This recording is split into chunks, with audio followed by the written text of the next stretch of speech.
এইফালে চাই দিম। অসম চৰকাৰে ছয়নগাঁও খানাপাৰা গুৱাহাটী 22 লখিমপুৰ চিকিৎসা মহাবিদ্যালয় চিকিৎসালয় অধ্যক্ষ ও মুখ্য অধিক্ষকৰ জৰিয়তে বিষয় লখিমপুৰ চিকিৎসা মহাবিদ্যালয় লখিমপুৰ জিলা সচেতন নাগৰিক সমাজৰ তৰফৰ পৰা এটি সজাতি দলে আজি 28 ফেব্ৰুৱাৰী লখিমপুৰ চিকিৎসা মহাবিদ্যালয় ও চিকিৎসালয় কৰ্তৃপক্ষক সাক্ষাৎ কৰি অসম চৰকাৰৰ স্বাস্থ্য শিক্ষা অসম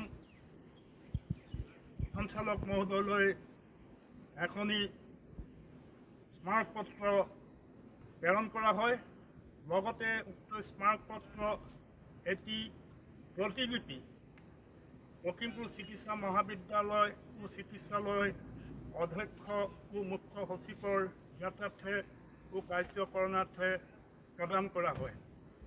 উক্ত স্মাৰকপত্ৰত মুঠ 7টা দফা সন্নিৱিষ্ট কৰি প্ৰথম দফাত লখিমপুৰ চিকিৎসা মহাবিদ্যালয় ও চিকিৎসালয়খনত বিভিন্ন বিভাগৰ অধ্যাপক, সহকাৰী অধ্যাপক, সহযোগী অধ্যাপক, বিশেষজ্ঞ চিকিৎসক ও পঞ্জীয়কৰ খালী থকা পদসমূহ তৎকালীনভাৱে পূৰণ কৰা, লখিমপুৰ চিকিৎসা মহাবিদ্যালয় ও চিকিৎসালয়খনত MRI আদি কৰি বিভিন্ন গুৰুত্বপূৰ্ণ ৰোগৰ চিকিৎসাৰ বাবে ৰোগ নিৰ্ণায়ক যন্ত্ৰ স্থাপন কৰা যাৱতীয় ব্যৱস্থা গ্ৰহণ কৰা।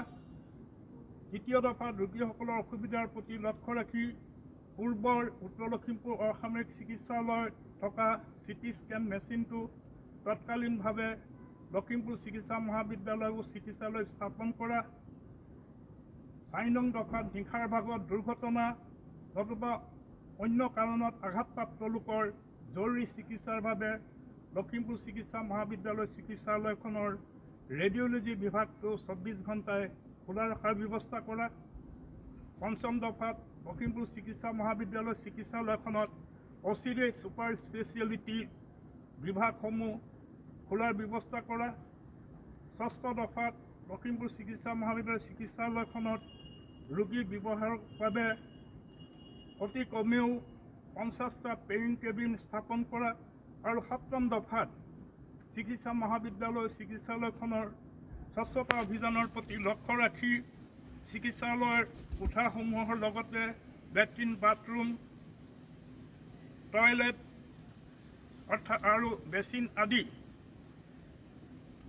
সম্পূৰ্ণ পৰিষ্কাৰ পৰিচ্ছন্ন কৰি ৰখা আদি দফা সন্নিৱিষ্ট হৈছে।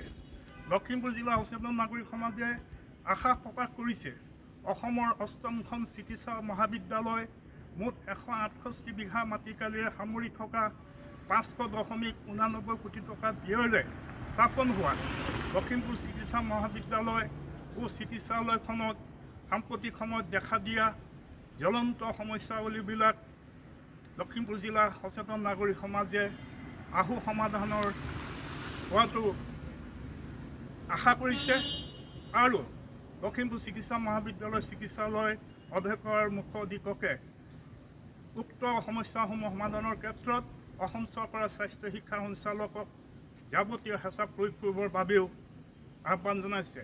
আৰু স্মাৰকপত্ৰ প্ৰতিলিপি লখিমপুৰ জিলা আয়ুক্তৰ জ্ঞাতাৰ্থে কাৰ্যকৰণাৰ্থে প্ৰদান কৰা হৈছে। ধন্যবাদ।